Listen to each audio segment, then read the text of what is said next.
Hello students, this is our lecture number 5 of the subject Principles of Macroeconomics 1. Today we are learning about credit creation and the question is, what is the process of credit creation and describe the limitations of credit creation. I again repeat the question, what is the process of credit creation and describe the limitations of credit creation. Okay, so let's go on to the answer. What is the process of credit creation? First of all, we are going to the meaning of credit creation, and the meaning is credit creation implies a situation when a bank may receive interest simply by permitting customers to overdraw their accounts or by purchasing securities and paying for them with its own checks, thus increasing the total bank deposits, and as a result it will credit creation. I again repeat the meaning. Credit creation implies a situation when a bank may receive interest simply by permitting customers to overdraw their accounts or by purchasing securities and paying for them with its own checks, thus increasing the total bank deposits. As a result, there will be increase in credit creation.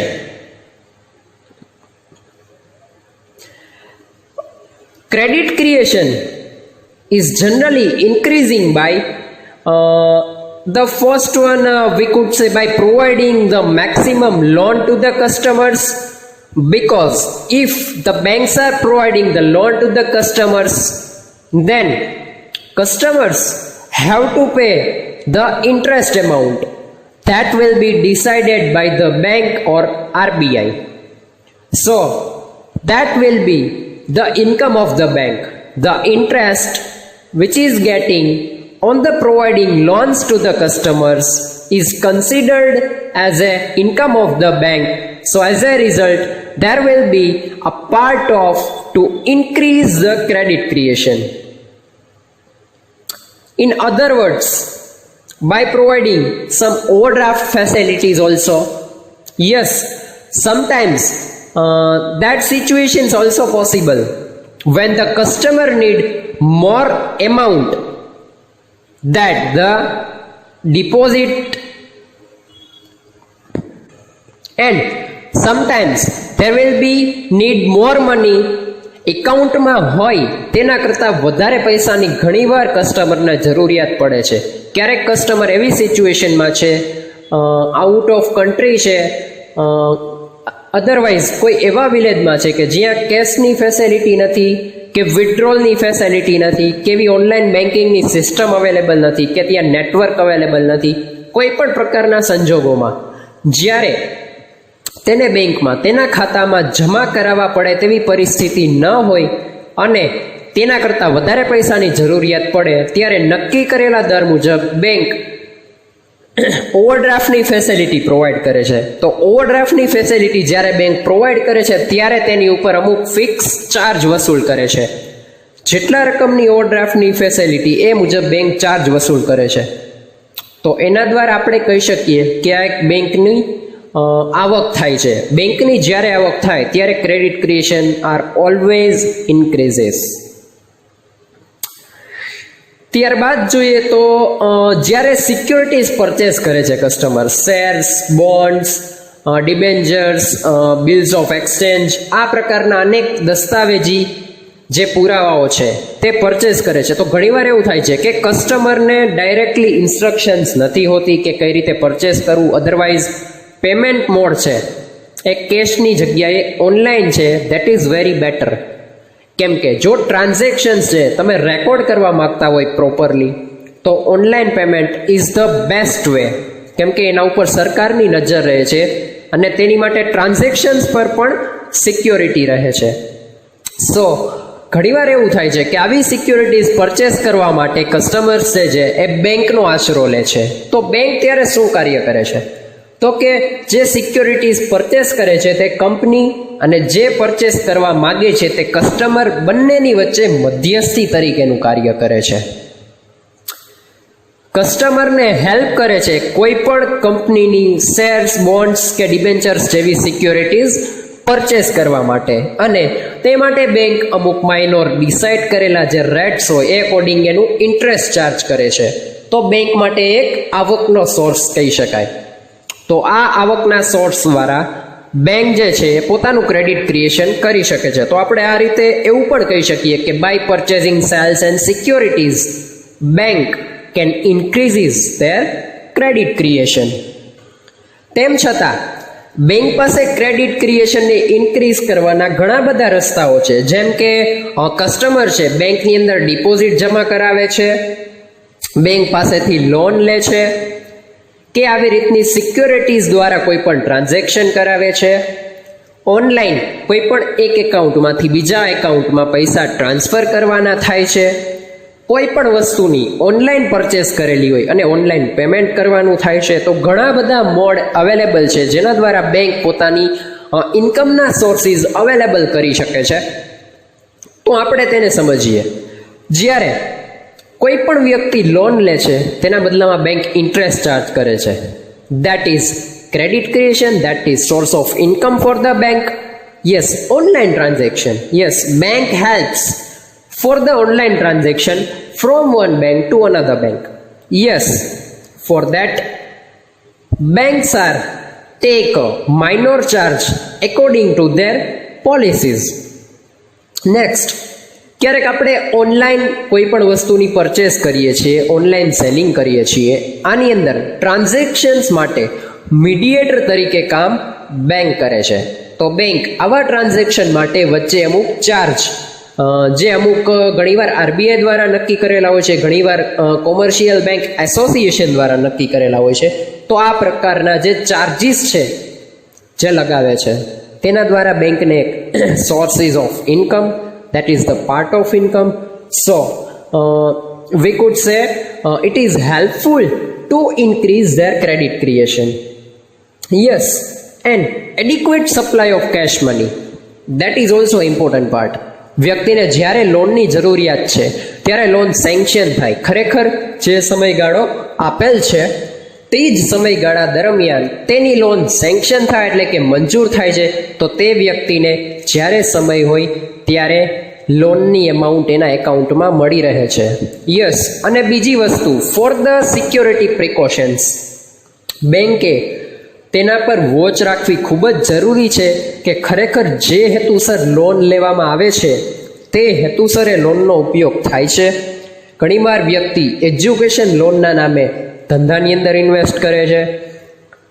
આવી રીતે bank સાથે ઘણીવાર fraud પણ થતું હોય છે. તો એ વ્યક્તિ ખરેખર લોનની જે એમાઉન્ટ છે ઇન્સ્ટોલમેન્ટમાં આપણે પે કરીએ છીએ તે ચૂકવવા માટે સક્ષમ નથી હોતો અને બેંકે તેને બેંકરપ્ટ ડિક્લેર કરવો પડે છે.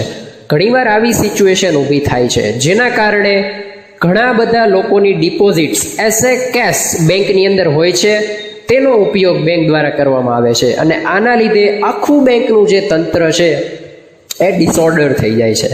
So that is very important thing that the services of the adequate cash supply of the money to the customer, to the shareholder of the bank, it is very important.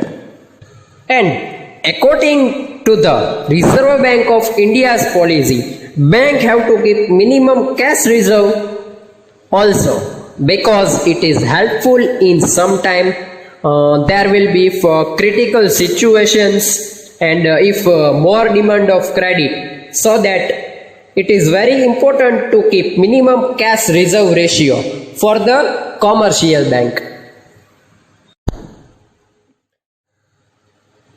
Now we are learning about the limitations of the credition.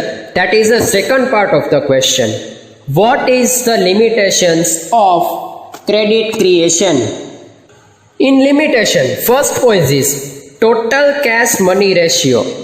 I again repeat, total cash money ratio. In this point, capacity of credit creation depends on total cash money ratio. Credit ક્રિએશનની જે capacity છે તે શેના ઉપર depend કરે છે? Total cash money ratio પર. If cash money ratio is high, જો તે વધારે હોય, તો banks can create more money, ત્યારે બેંક પાસે ક્રેડિટ ક્રિએશન કરવાના વધારે ચાન્સીસ છે. But banks themselves cannot increase or decrease the cash money ratio.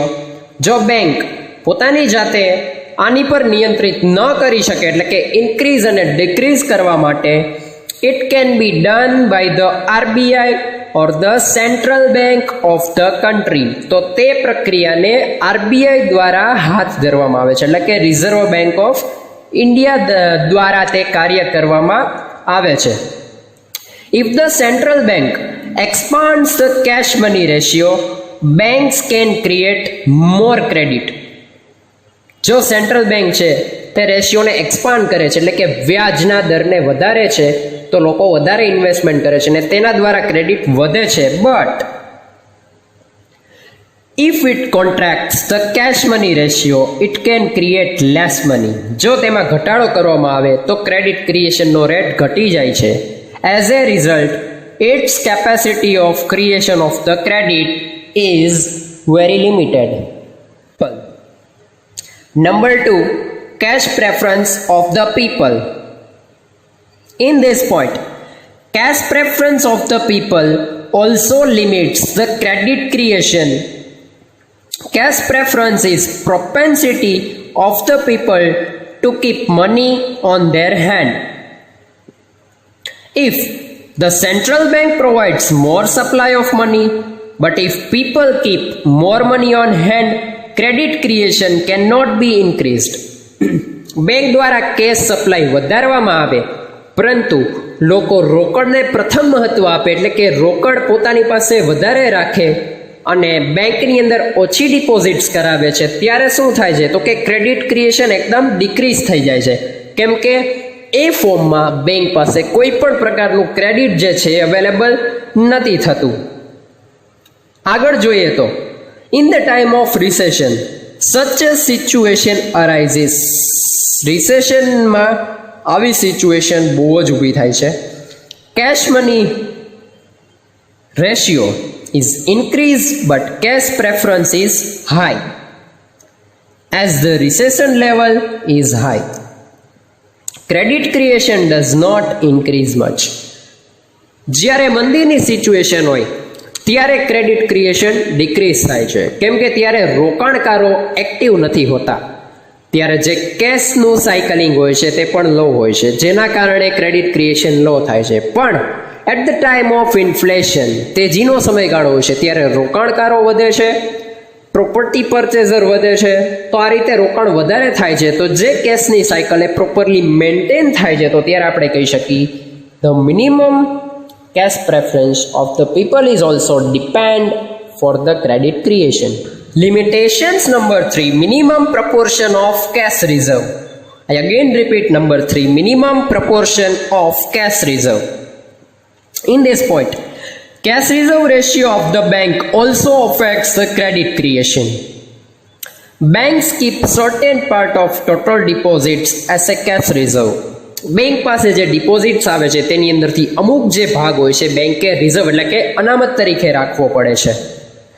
Bank deposits are liability of the banks. એ ખરેખર બેંકની એક જવાબદારી છે.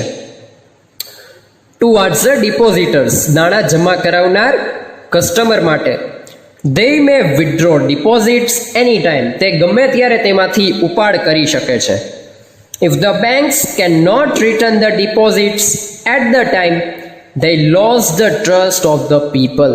જ્યારે વ્યક્તિ ઉપાડ કરવામાં આવે ત્યારે તેમાં બેંક પાસે ડિપોઝિટ્સની જે અમાઉન્ટ છે પૂરતા પ્રમાણમાં અવેલેબલ ના હોય, ત્યારે શું થાય છે? કસ્ટમરનો જે બેંક પરનો વિશ્વાસ છે, જે ટ્રસ્ટ છે, તે ખૂબ જ ઓછો થઈ જાય છે. If the banks cannot return the deposit in time, they lose the trust of the people.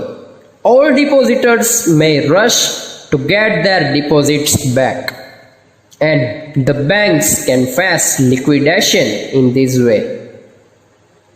Yes, sometimes it will also happen કે જ્યારે આવી રીતના કોઈ પણ વ્યવહારની અંદર આવું થતું હોય કે ભાઈ જ્યારે કસ્ટમરને જરૂર રહ્યા હોય ત્યારે તેને તેની ડિપોઝિટમાંથી પૈસા ન મળે તો તેનો વિશ્વાસ તૂટે છે ને બેંક જો પે કરવા માટે ખરેખર એબલ નથી હોતી ત્યારે શું થાય છે તો તેને લિક્વિડેશન એટલે કે વિસર્જનની પ્રક્રિયા તરફ વળવું પડે છે.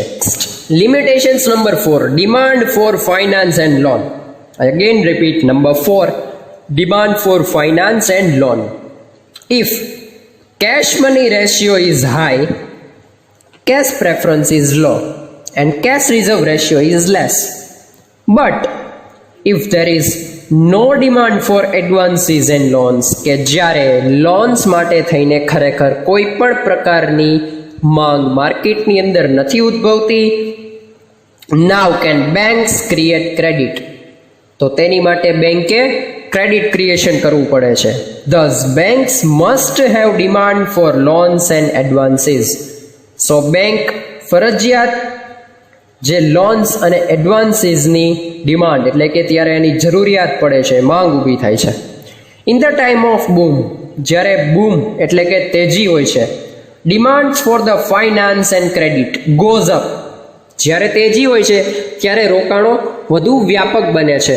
તેના કારણે શું થાય છે, ક્રેડિટ્સ અને લોન્સની જરૂરિયાત વધારે પડે છે, ત્યારે બેંકને ક્રેડિટ ક્રિએશન ઇન્ક્રીઝ થાય છે. So that credit creation goes up. And in the time of recession, મંદીનો સમયગાળો હોય ત્યારે there is very little demand for the credit. જે ખરેખર પૈસાની જરૂરિયાત હોવી જોઈએ તે ખૂબ જ ઓછા પ્રમાણમાં હોય છે. And so that credit creation is restricted, ત્યારે બેંકને ક્રેડિટ ક્રિએટ કરવું ખૂબ જ ડિફિકલ્ટ થઈ જાય છે. So that it will very necessary to show the demand for the loan and advances.